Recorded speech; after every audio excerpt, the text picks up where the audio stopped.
Dusty, snap out of it! Any of this look familiar? Our constellation contact is on approach. Yeah, but come on. Exploring space? Who does that anymore? Ain't the space we've already got complicated enough?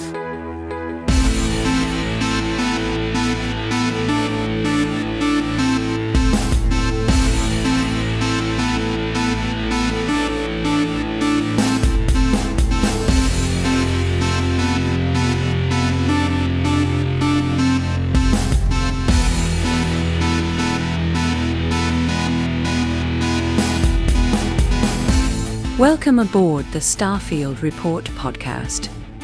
There is always a price to pay. Hello, fellow captains. Welcome back to the Starfield Report podcast. I'm your host, Kenny Smyson, and with me, as always, is Jax. How you doing, Jax? I'm doing great. Good morning, captains. Glad you could join us. Going to be enjoying another talk about space today, and Jax, we've got some news. A little bit, news, huh? Yeah, a little bit of news. Yep. And before we get to that, though, let's play a number association game. 500. Okay. 500. Companies. Kind of, if the Fallout feed's a company. Did we get 500 views? No, Fallout feed. They had 500. Their episode number 500 last Friday. So 8 days ago, based on this recording as of today, this morning. So I just want to do a shout out to Fallout feed. It wasn't for Fallout feed, you and I wouldn't have met. So That's right. it's crazy to think that. I mean, that's like basically 10 years. And I started listening to them in fall of 2015 when Fallout 4 came out. Right. That game's almost 10 years old. That's wild. So, And and it's better than a lot of the stuff coming out now. Yeah, it holds up pretty well. Yep. Obviously, the modding community with Bethesda games keeps their games active for quite some time. So, congrats to Andrew, Jess, and Ray over there. Yes. Congratulations, guys. 500 episodes. That's a long run. Yeah. I don't know if we're going to make it to 500 episodes on this podcast, but we shall see. We shall see. We'll keep going. Yep. As long as there's content to talk about, we'll keep talking about it. All right. So moving on into the news on trusty old Twitter X, Bethesda posts, quote, "We know you're eager for an update, and we truly appreciate your passion for Starfield. The team has been hard at work, and while we're not ready to share specific details just yet, we have a lot of exciting things planned for the game this year that we can't wait to talk to you about when the time is right. We're always listening and taking your feedback to heart. Thanks for being part of this journey with us." So, pretty much no details other than to say, hey, we're working on it. That's a pretty barren desert right there. We just want to let you know we don't have nothing to say. But that's, having been a follower or fan of Bethesda for almost 20 years since Oblivion, that's par for the course. They don't talk about their games. Elder Scrolls or Skyrim. I'm trying to remember that first teaser trailer was just kind of that animated dragon. It was like the dragon with some animation to it, just showing the title and maybe the logo. I'll have to rewatch the trailer and overlay it here on the video. But they did announce that, I think, probably 2 or 3 years before the game came out. But it wasn't until E3 of 2011, I'm pretty sure, in June, that they just blindsided everybody with the full theatrical trailer that showed a lot of the gameplay footage. Did all the guys come out on stage? I think they were wearing some kind of a robe. I don't know if they were actual graybeard robes or something, but it looked like, they were all decked out in robes and stuff. And so it's, on one hand, I wish they would tell a little bit more, but I also get why they don't. They play, they probably have, what do they call those? contracts where you can't talk about anything. Non-disclosure agreement, Yeah, NDA. NDA, yes. And so they probably have a ton of those, and it's probably a 3-inch thick binder when you go to work there. I understand they're pretty serious about them also. As Bethesda as a company, is what I mean. Is Yeah. if you get shared information and you're on an NDA, they're really serious about, hey, we will sue your pants off. Don't say anything. Yep. And so It's Todd Howard's kind of his management style also is he said it, I've heard him say it repeatedly with different games. I like to wait until late in the cycle before announcing stuff. It's so that the hype has the opportunity to get out there, but not get out there and then die back down. He wants that once the hype, once he starts building the hype, he wants the hype to be up all the way through to release. Whether it's an update, whether it's a DLC or a brand new game. That's just the way he runs his show. It's his show. He can run it any way he wants. exactly, yep. And so yeah, hopefully this year we'll get something. The downside is E3 hasn't happened for like 3 or 4 years. I think 2022 or 2023 was the last E3 because because of COVID they switched to doing them virtually, Right. which just does not. It is what it is for when COVID happened, but I mean we're way past that now, and Yeah. um, Quit using it as an excuse. I'm tired of it. yeah, it's I don't. Well, the whole E3 got shut down, basically, and so hopefully maybe some competing game studios will get together and say, "Hey, let's just make our own thing."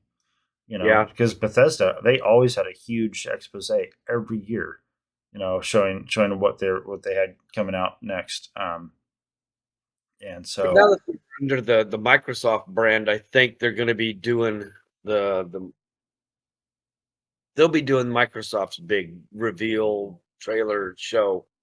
I can't remember what it's called, but I think it's coming up. If I remember hearing something about that. I don't okay, know. Close enough attention to that stuff. And then I was going to make a point earlier also that we were talking about not having as much of the information from the companies back in the day, Skyrim days, Fallout 4 days.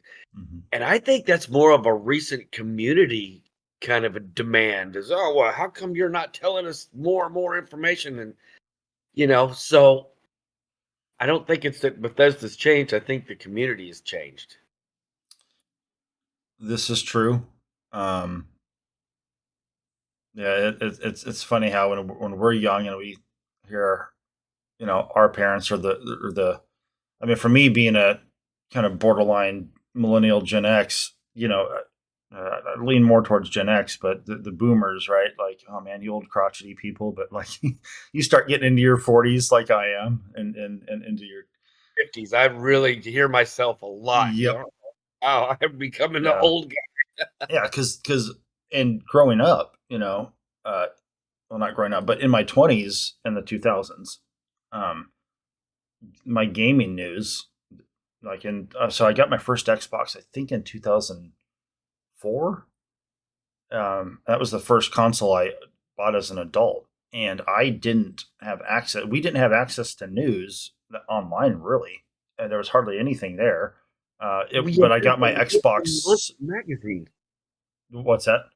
the once a month magazine. Exactly. Gaming Yeah. news. Which one was That yours? was it. Gaming news. Gaming news. I don't remember that one. I always got one with a demo disc in it. Yeah. Well, yeah. For the Xbox. Yeah, Okay. Yeah. It was. Yeah. I can't remember specifically what the magazine was called, but yeah, it was. Yeah, it always had the demo disc in it. Because I mean that was back before. I mean Halo 2 I think was even out, or no, Halo 2 came out in 2004 I think. Oh yeah. I think that's probably when I got my Xbox. So that was when they first brought in the online play to Halo. But yeah, like um, and then it was Xbox. I think launched or 360. I think launched in 2005. I know it was before. It was quite a bit before Elder Scrolls Oblivion came out. But yeah, our news is very slim. Now we had a magazine we'd get once a month from Xbox.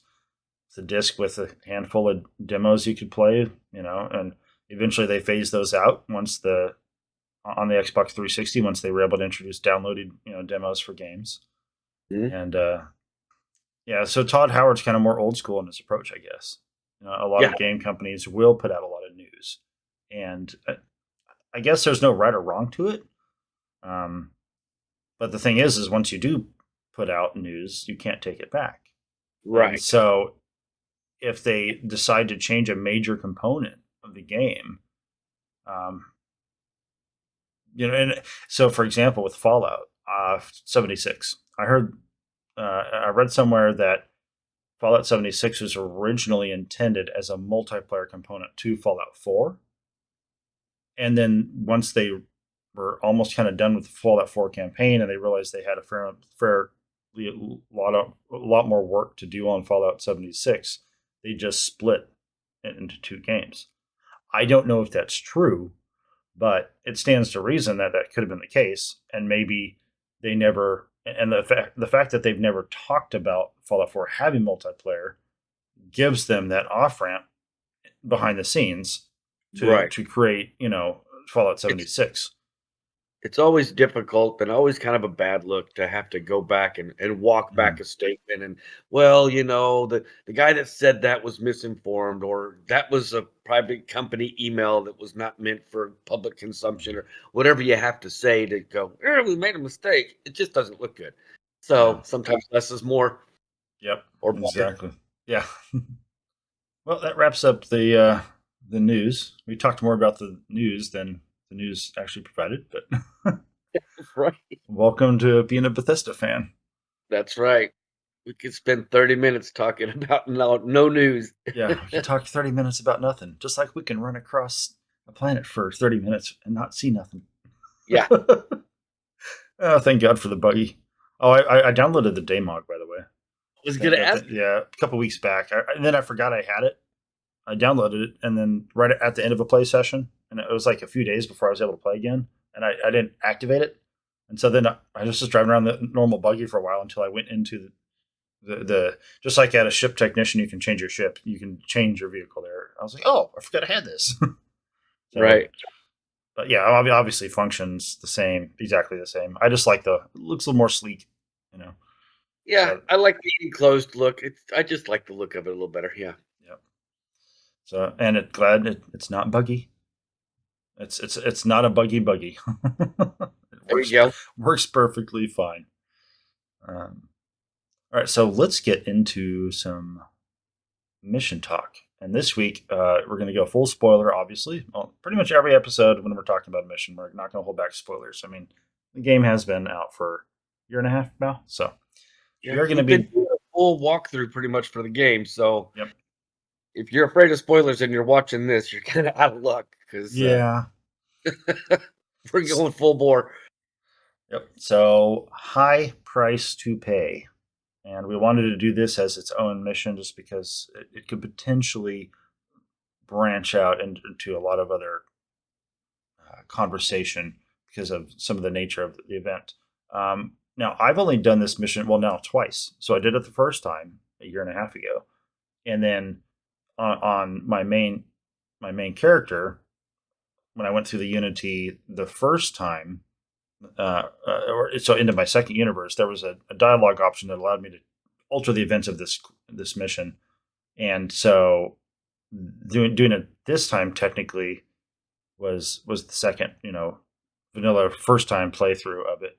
So, anyways, the quest starts off as you finish the previous mission where you go to the collector's ship. What was that name of that mission? I'm totally brain farting. Yep, no sudden moves. That was the last quest, and so in that quest, you're forced to take one of your companions off the eye with you on this quest, and you leave. Everybody else stays on the eye. At that time, I was pretty much using Andrea most of the time because I'd just gotten married to her. And then Sam, sometimes I'd bounce over to him. Those are my two main, because those two seem to be a little less uptight. Like, they were both okay. I think they're Andrea for sure wants to run the Red Mile. I think Sam's cool with it as well, but Sarah and Barrett don't want to do the Red Mile. So so we finished that quest. They tell you to go back, to New Atlantis, to the Eye, or to the Lodge specifically with the artifact. That's right, to put the artifact that you just got from the quest off the ship into the armillary. Right. And on my first playthrough, as I fly into space above New Atlantis, I'm next to the Eye. I want to dock there, drop off Sam, and pick up my wife. Okay. The game was not letting me dock. I knew something was up at that point. I didn't know exactly what would happen, but I knew something was wrong. And so I go down to the planet and then put on the armillary, and that's when Noelle, when you walk in, she's like freaking out because they've lost communication with the Eye. They play back some messages, and then you find out it's Vlad is telling you the Starborn attacked. Yeah. And was it? Yeah, it was the Hunter. And at that point, you're given the choice, go up there to help them, stay down here because he's after the artifacts. Right. There's, and I get what they were trying to do, but from a story perspective, they needed better setup for this because it makes no sense unless you, Jax, have a different way of looking at the situation. To me, it makes no sense for anybody ever to go back up to the Eye because he's already there. You're down here. He landed there. There's no artifacts there. It was a firefight against non-Starborn people. So, he jacked him up. He's going to come down to the Lodge. Mm-hmm. Why go up there and leave all these non-Starborn people to defend themselves against a guy that just jacked up the crew up in space? Right? Right. And there's did you ever watch the show Umbrella Academy? I never finished it. I did watch at least the first season, I'm pretty sure. I watched the first two. The second season didn't hold me as well. There was this really funny scene, and I think they were both driving classic cars. So I think it was back when they were in Texas. They were they time traveled back to when the JFK assassination happened. And there's two characters. I can't remember their names, but of Vana, the lead, the chick who could play the violin, and then the young kid that was actually old, but because he had lived a lot of lives, he'd been missing. And they're driving past each other, and they're just like, that's what I felt would have happened had I gone up to space. I mean, how else do you explain it? You're flying your ship up there. He's flying his ship down to the Lodge. Right. Yeah. I was thinking about that last night, and the only way that I could square that is in the character's mind if he's running up there to give aid to the injured. But now you've left, like you said, all of the squints scientists with no protection. The attack's already happened. What are you going to do? Yeah. And so I agree. It was really difficult. And that's why this is the first time I did it that way, because I had never done it. I was like, well, okay, what happens? I want to see what happens if you do go up there. Every other time I've stayed at the Lodge. And I think it's only been 2 other times that I've actually played this whole scenario through. Okay. Both times I stayed at the Lodge until now. Because I just wanted to see what how does this work? Plus, that was where the character was that I wanted to save versus what you know's coming. Okay. Yeah, because he enters the Lodge. You hear Walter shouting upstairs. You head up there, and the Hunter decloaks and he's got Walter. And then Walter breaks out of it, but then at that point, everybody's told her to just run. You go down, running through into the basement, past the workstations, out the back door. You end up in the well, up into the city streets. And this time, I even adjusted the game difficulty to very easy. Mm-hmm. And the Hunter is just set invincible during this mission. Yeah. Which, I mean, I was gonna bring that up too. I had to restart a couple of times from a save because I think he killed me twice Oh, okay. down in the water scene before when you catch up with Noel, Hmm. and then the hunter shows back up and there's one or two of them or something. Yeah. And yeah, I got killed there a couple of times, not being too Yeah. arrogant, oh, I Yeah. can take this and jump out around the corner and take a blast at him and he just mows you down. Yeah. Yeah. Even with the difficulty setting, I mean, I wasn't really trying to kill them. I wonder if I actually What? did kill them on my first playthrough, but they could, from a narrative standpoint, they can easily. There's always like two or three of them, anyways, so they could always just say, "Oh, the one you killed was the summoned one," right? Because he's got that starborn power, obviously. So Right. so the whole chase of it, I guess that was fine, but I mean it would have been nice if they could have just had it set up where if you are really jacking him up, he he'll do a quick retreat and do a very fast healing, or heck, maybe use the starborn power to leech your health, you know, Yeah. into him. So then that way, if his health hits to a certain point, that happens, and so you know it would. I think just that the whole chase sequence that would have made it a little bit better. Um, and of course, yeah, of course, this is now we're now discussing the option if you chose to stay at the lodge Yeah. because yeah, so this is stay at the lodge option, which I imagine most players would have done because it's the one that makes more sense. And so then you get out to the what call it the star yard. You get in your ship and you take off, um, and you head up to the eye at that point, and you go into the eye and you see Vlad holding whoever it was. Now, in this character's playthrough, it was Sarah because I did something unique with this playthrough. Knowing that this quest was coming, I didn't use after I did the first quest you do with each of the characters to pick them up. Yeah. I didn't have any followers. I wanted to see how the game would react, because obviously it's tracking behind the scenes your affinity with each of these companions. Yeah. And so I chose not to have any companions, but Sarah ended up being the one to stay behind, and Barrett was the one that went with me, had to go with me. And so Barrett, so Sarah was at the lodge or at the eye, which meant the game kind of treated her as my number one, which is kind of weird because you meet Barrett first, but then Sarah is the one that kind of brings you into the constellation more officially.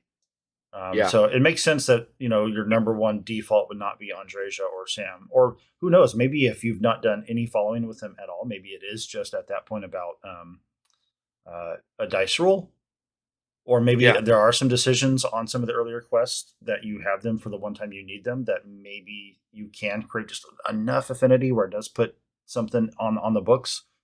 But yeah, so Sarah in this for this new character for me, Sarah died, and everybody else lived. I had a similar experience, except for, and I'm trying to rerun through my head the actual sequence of events because I'm thinking Sarah died on the floor of the lodge for me. And then I went up and did a lot, went up and helped everybody's injuries or, healed everybody's injuries up on the eye. Or maybe I have that backwards. Maybe Sarah stayed at the lodge and I went up there making the decision to go to the eye. Was when I got up there and found out that Sarah had been mortally injured on the lodge floor. So I healed everybody up in the eye and then came back. I can't remember. Okay. Are you talking about your first playthrough or this recent No, one? this one. Oh, The, okay. fir- the first one was Sarah died in the eye Okay. when she died on the floor of the lodge. I So, found her the easiest one to let. Yeah, okay. Maybe I oh, don't need to tag along. had you spoiled it for yourself on your first playthrough? No, I didn't. When it Okay. happened, it was because when the first time it happened, I think Barrett was the one that ended up dying. I was like, nope, nope, nope, okay, nope, mm-mm. Oh, so then okay. He was your main Yeah, pal. yeah. Yeah. And so I had to go back. I was like, okay, well, so was it Barrett? I think I ended up the very first time it was between Sam. I now remember it was between Sam and Sarah. And Sarah died, and I'm like, no, I can't. No, I'm gonna have her as much. She's. Oh no, Yeah. that's Sarah. She's like the main. So Sam ended up dying, Okay. and every time you run into Cora, she's pissed off at you. Yep. And I'm like, I can't. I don't like that. So the next time I played through, I didn't let Sam die. I let Sarah die. Gotta sacrifice somebody. Yeah, and I just couldn't have that little girl pissed off at me every time I walked by. Yeah. The yeah. So Andreja died in my first game, which really I actually reloaded. I was so pissed at how that setup happened because it's not making sense to me. And Yeah, I reloaded my save, and I went up and saved her. I mean, at the time when I reloaded, I was thinking, okay, well, I'll because it's like you're flying past each other. You're. yeah. But at the time, the He's way I gonna was make trying a to couple logically movies. explain why I would go to I instead of staying behind was because I chose the option to stay behind. And as quickly as they packed up, I was like, they should be able to get out of here fine. Like you know, it didn't take long at all Yeah, for us. You just have to run. And so, having played it from that perspective first of staying at the lodge, I was like, okay, these guys are fine. They should be okay. So I reloaded and went up to the eye to save Andreja, and then I go down and land, and Sam's dead. And that's when I realized you're going to lose somebody. It's just a yeah, matter of who. Now, so from a narrative standpoint, I highly appreciate them actually killing off a major companion. I don't think, well, that even if it's happened in other Bethesda games, I don't think it happens maybe till maybe the end of a quest line, right? But this is halfway through the quest line. We're talking. This was quest 11. There's 21 main quests. So yeah. on one hand, kudos to Bethesda for killing off potentially a major character for somebody. But if they had just put a little more effort into it, um, I don't know how they could. I'm trying to think of it. I mean, maybe before you leave the ship, with the collector ship, before you leave the ska, you're given the choice. Maybe you find out the information there, and Mm, you know there's an attack, but right. you don't know which one to go land on. Yeah. That would make sense because then if you do choose to go to the eye, they could say he's already been there. Right, if they just like a note or like a message that comes through, the blood says something to the effect of "Constellation's been attacked," Yeah, and and now so you're like, "Constellation?" constellation, does that mean Right, the eye or the lodge? exactly, and then You you're know, left to make that choice. yeah, and then how they on quests it'll say like, do you want to go to it'll have the optional in bracket sometimes. They can Yeah, do the exact same thing right there. Go to the yeah, eye, go to the lodge. You don't know which one to go to. You know, if you land on the eye first, you know, like, be Vlad's careful. there. He's injured. He's like, yeah, we got hit by the Starborn, but he went down to the lodge because he's trying to get the artifacts. You get down to the lodge, and you know somebody there is dead. Yeah, Or if let's say you choose to go to the lodge first, um, you are able to evac the artifacts, but that meant somebody up at the eye is dead.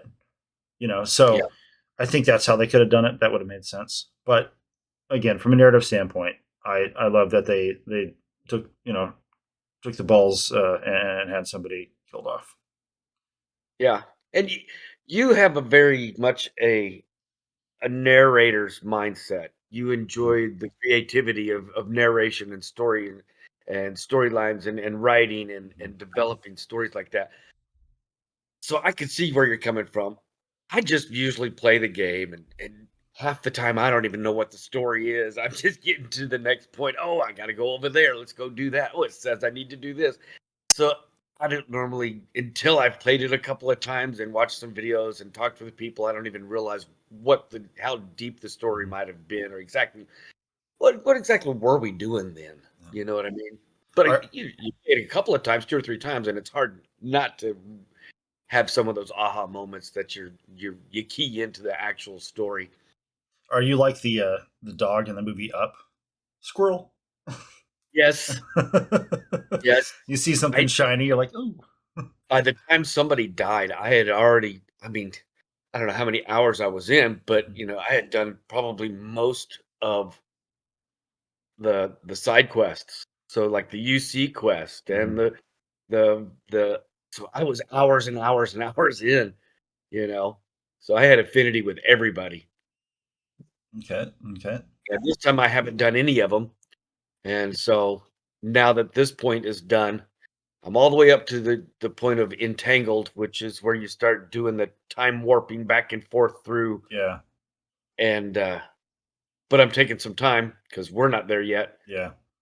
Doing the UC Okay, Vanguard um, xenomorph missions. okay, okay.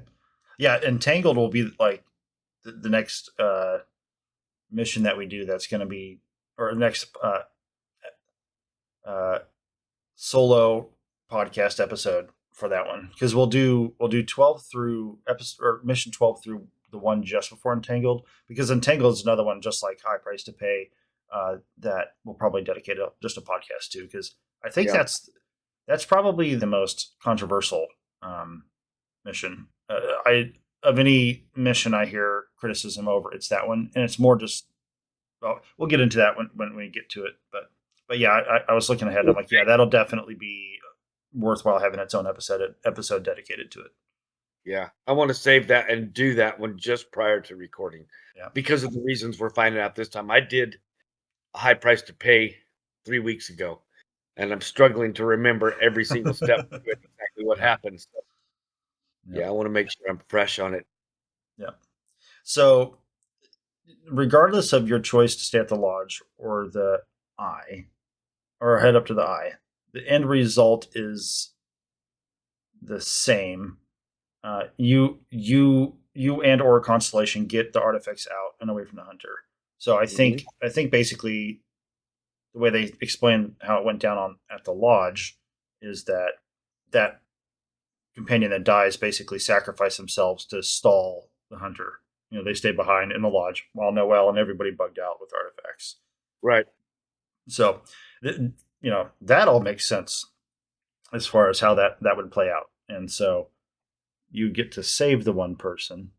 Hmm. They're injured, but then obviously the one person dies at the lodge. It, kind of it's a little odd that it's not like you have a starborn healing power that allows you to heal somebody. If they had Right. that, that would be pretty awesome because then it would explain why you were needed at the eye to save that person that was injured. Right. Anybody And could have stim pack on them. yeah, yeah.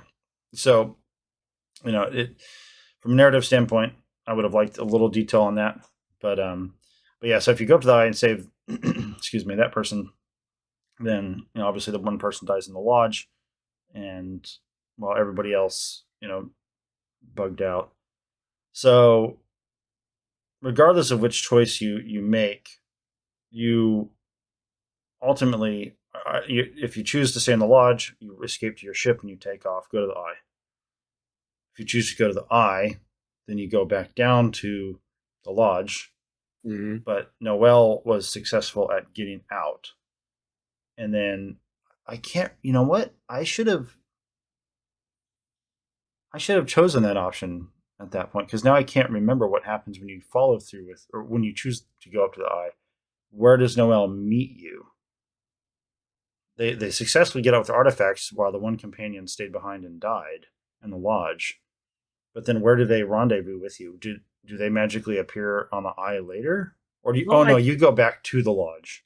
think you have to go back to the Yeah. lodge. You go back to the lodge and that's right, because you find the dead companion.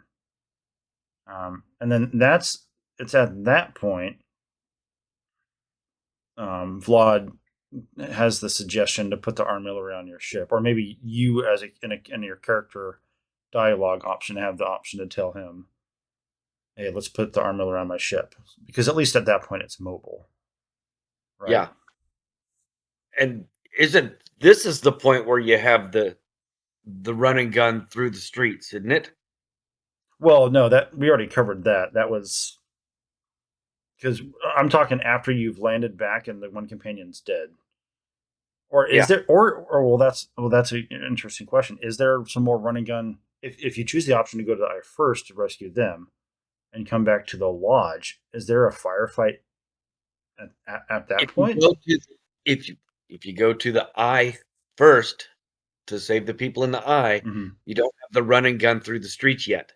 You got to go to the eye, you save your companion, you come back, you find Noel, and Okay. that's when they're like, we need to stash these things so the hunter doesn't get them. And that's when you have the run and gun through the streets and through the sewer and out into the streets and you escape to your spaceship. So Okay. So it's a is little that timeline. so? Then the companion that dies in the lodge, if you choose to go to the eye first, are they dead when you get there, or as you read? You go to the lodge, you save the guy there, you come back to, or you go to the eye, you Okay. save your companion up there, Okay. and then you come back to check on all your people at the lodge. And that's when you find the dead companion there and the whole the whole tug at the heartstrings. And Okay. then you talk to Noel and they're like, we gotta get we gotta pack the stuff up and get out of here before the hunter shows up. Which how they couldn't get there before you, like you said, going past each other in spaceships. I don't know how they didn't get there before you, because you've already made it up to the eye and back before he comes down. But then how's that companion dead? I don't know. Now you got confused. I don't know. I'm going to get you loving stories and being too critical about games like I am. I'm reading the bullet points on the game itself, on the quest itself on the game, and I'm trying to square everything up and going, okay, well then this happened, then that happened. You go and do this next, and the way it says here, it says at the start of the mission, it says go talk to Noel, and then it says or go to the eye. Mm-hmm. That's the very start of the mission. And No then kidding. find everyone on the eye or find everyone in the lodge. Oh, but So that's already after you've landed at the lodge, though, right? Because it says talk to Noel because you've landed in New Atlantis. yeah, So as soon as you land at New Atlantis and you're outside the lodge, before you go in the lodge, I bet you still have. I bet if you were to take off and try to go to the eye, it wouldn't let you dock. It would not let you dock. probably not until you Yeah. finish Until you walk that. through the front door of the lodge, which is triggering the next or the Yeah. beginning of that quest officially. Yeah. But yeah, that's so funny. One way to square it away in your head is maybe the hunter had multiple starborn like soldiers, and maybe one of them got to the lodge first and killed off somebody there before he officially got. So he may have hit two vectors. He may have gone to Yeah. one. Well, he always goes to that's the thing. He always goes to the eye first, but then he's going to come to the lodge. So maybe he had a minion go.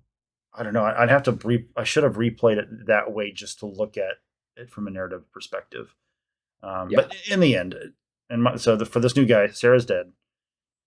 All the artifacts are on the ship, and then and we'll get into the other choices you can make and things you can do in new universes once we get to that point in the last mission for the main quest here. Once we get to that episode of the podcast. Mhm. But yeah, so overall, I give the episode this mission like an A minus. Like from a narrative standpoint, it's really good. There was just some details that got me a little hung up. I don't know. I don't like the fact that they ended up killing off one of your companions. That's just difficult for me. You only have 4. Yeah, They're taking 25% of your companions away. yeah. If it was Skyrim where you got 12 different people that can tag along with you, Yeah. that'd be one thing. But this one, there's only 4. Well, you can have the other ones follow you. You can have, Yeah, but they There's don't. no they're not storyline for. yeah. There's no depth to them. Yeah. They have a little minimal dialogue, and you can talk to them about some reason or the other. You might have to do a little something. There's like the one guy, I think Ezekiel. I think you have to do something for him before he'll follow you. So some you can just talk to right away, and then some you have to do like a quick little thing for, I believe.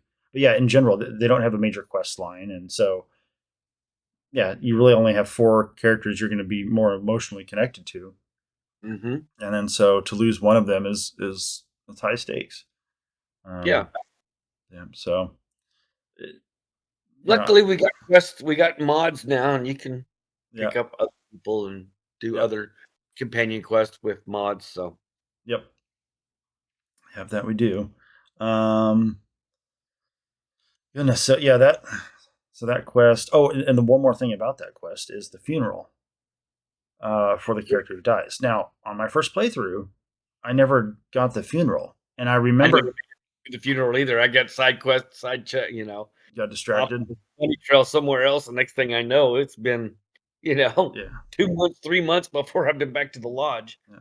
Well, in my Everybody, case, I after she died, I went and talked to everybody. I went through every dialogue option with the 3 living man companions, and then the rest of Constellation, just because I Mhm. do want to get all of that experience, on the first playthrough. And That's what I I didn't just know a funeral was even going or should have happened. So when it never happened, I was fine until like a few missions later, or maybe after I was done with the main quest, and then I went back and was just looking at different ways things could have happened. And then I discovered there was a funeral mission. It's a mission, but I think Noel's the one that leads it, but I never had that, which really irritated me. I'm like, what the heck? Like, I didn't go to my wife's funeral. yeah, and, right. and so with this character, now that I should have done the funeral, but I just finished the high price to pay on this main quest run through, and so I'll have to update you next time, next episode, the Okay. status of what that funeral looked like, because I'm wondering if it's almost like, because in Fallout 4 you can get married and there's a wedding ceremony. I think some of the people you've met throughout the game up to that point will be at the wedding. Some NPCs, side quests related or something like that. If I'm not mistaken, that's what happens in Fallout 4. But so I'll have to do the funeral and see who all's there. See, because I do like some of the side. I did some of the side quests, like the communication one with the farmers out there that want to. The one guy Lopez that wants to go against the spacers. And Yeah. so it'd be cool to see if maybe what if Lopez shows up at the funeral, because you've already met him and stuff. So I'll give you an update next week on that one. Okay. So the final decision, I guess, actually for the high price to pay is where you put the artillery, because Vlad's like, hey, do you want to put on an outpost or your ship? So what did you do on your first playthrough? First playthrough, I put it on a ship. Okay, and what'd you do on this one? Put it on my ship. Yep. Yeah. I mean, we're in space traveling around. I mean, so I did experiment with it this time. Because there's the one activity to build a base. So get a few experience points, run to some planet, build a base real quick, and the very first thing that pops up is build the armory. okay. Okay, so you can take it off your ship and you can put it on a base. You can move it from base to base. You can move it from base to ship. You can move it from ship to base. Yeah, you can move it. Yeah, you can move it Anywhere. around. Mhm.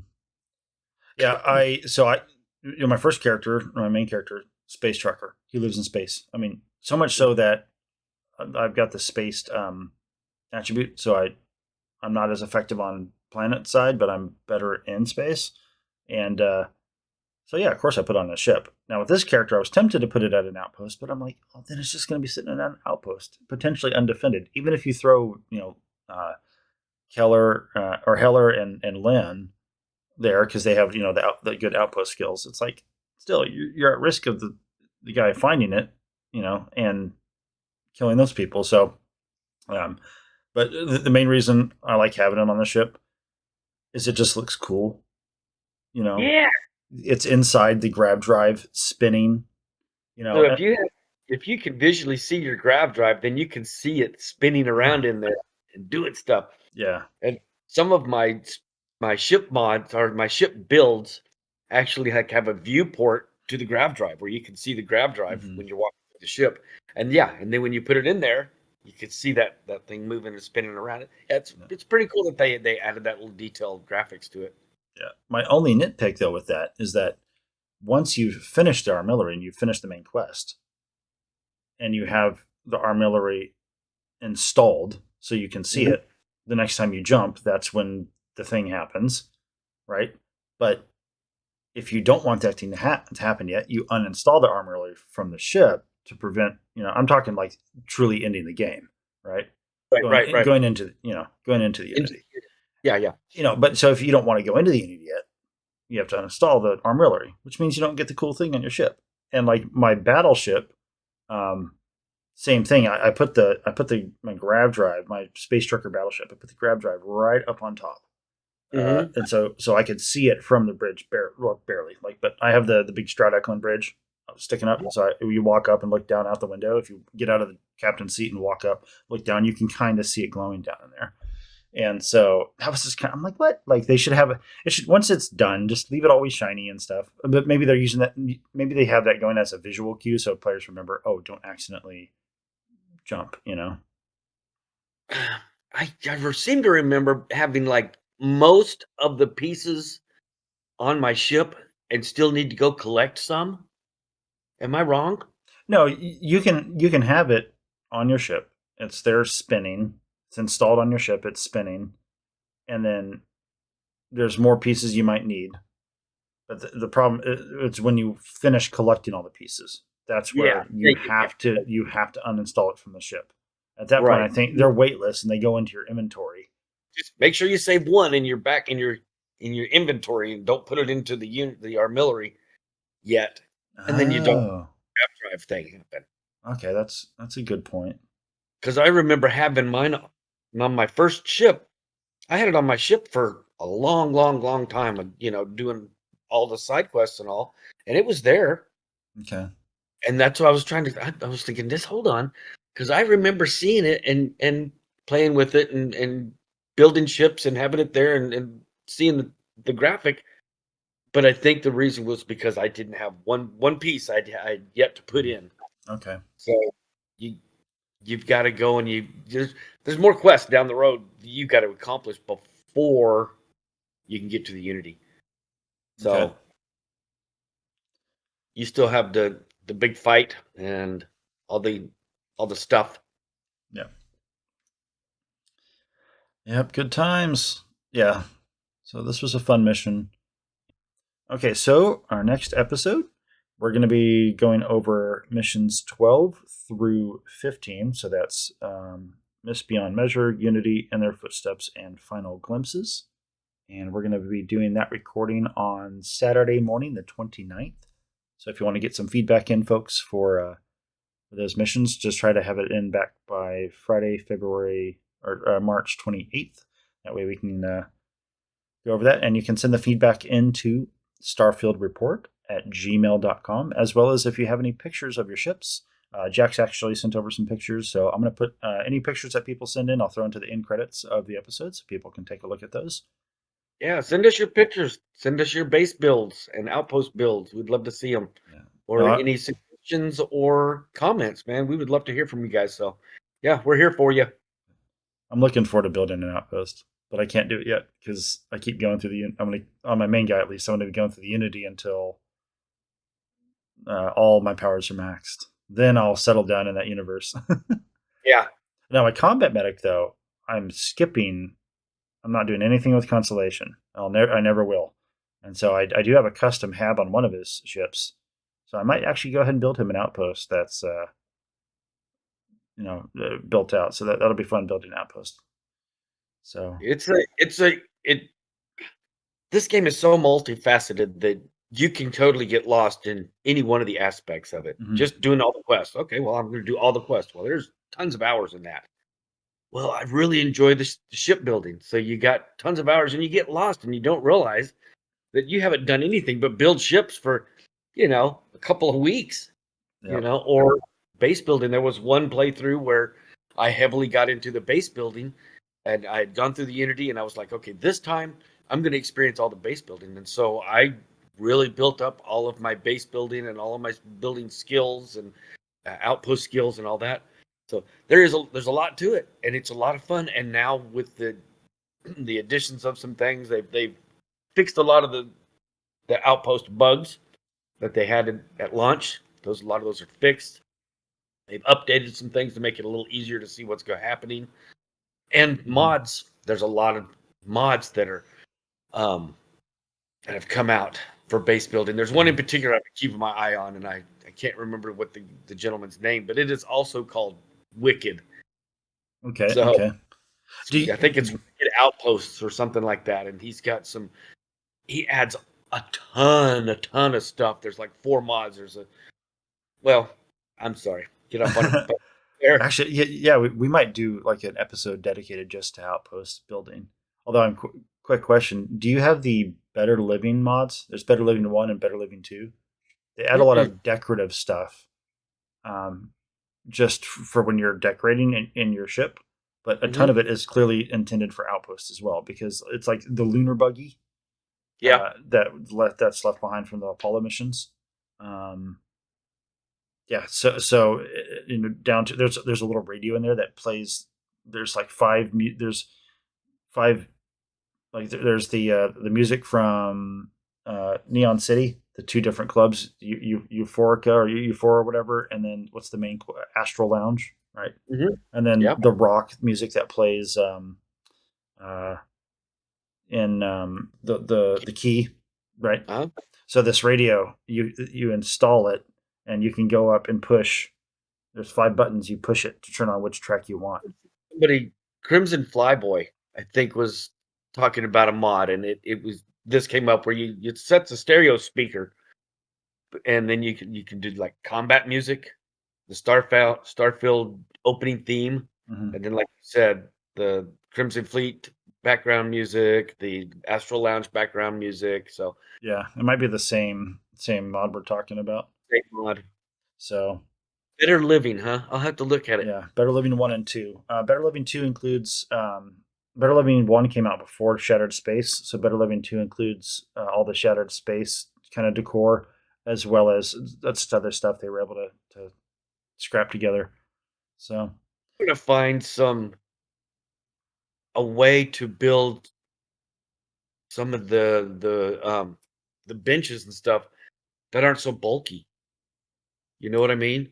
yeah, Where you have the decor of a hab, and then you can add a placemat on top of a surface, and that's your weapons bench. Or you can add a small little tabletop toolbox, and maybe that's your spaceship or your workbench. You know what I mean? yeah, And put all of those features into these little items that can be placed around, rather than having to take up all this room. You take up an entire hab trying to get a custom built, a custom built workshop. Well, they have. So there is a mod that's a like a mission board and it's somewhere in the Better Living ones. It's a mission board that does everything when you select it. They could do one workbench that does it all, and then maybe there's a toolbox for outpost, or for industrial, and then maybe something gun related, then something spacesuit, pharmacology, and I think those are the 4, right? Yeah, those are the 4. Yeah. Cooking, but you always have a galley somewhere. So Oh that's yeah, where true. The galley, yep, cooking. Yeah, so yeah, once I've actually dedicated some time to the outpost, we'll definitely do an outpost building episode at some point. So yeah, I've got the Owltech. Is it Owltech Habs, I believe, and one of his is I think it's like a 1-by-1 captain's quarters, and it's got one half of one wall is all of the mission boards and the bounty board and everything right there. So it's got 6 screens, and you can tap on each one.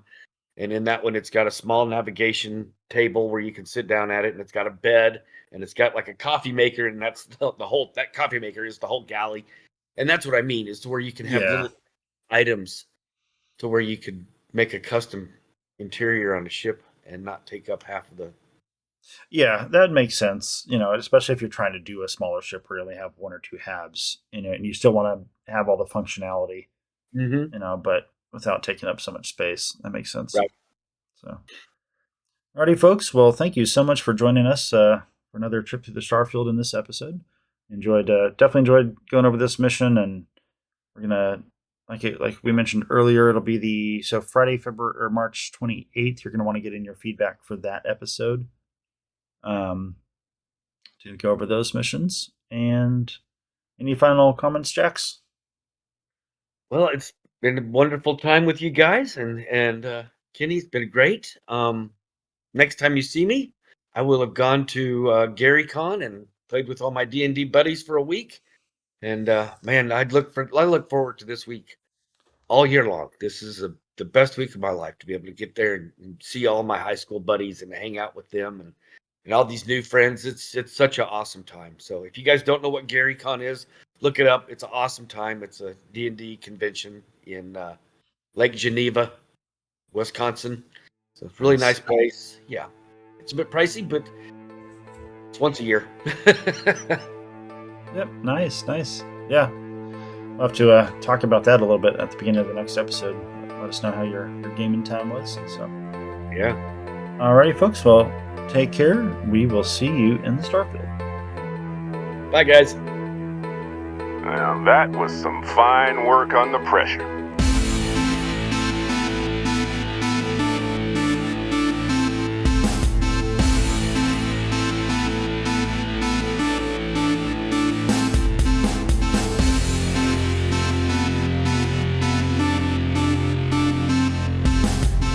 Get out of here, Dusty. You're on to bigger things.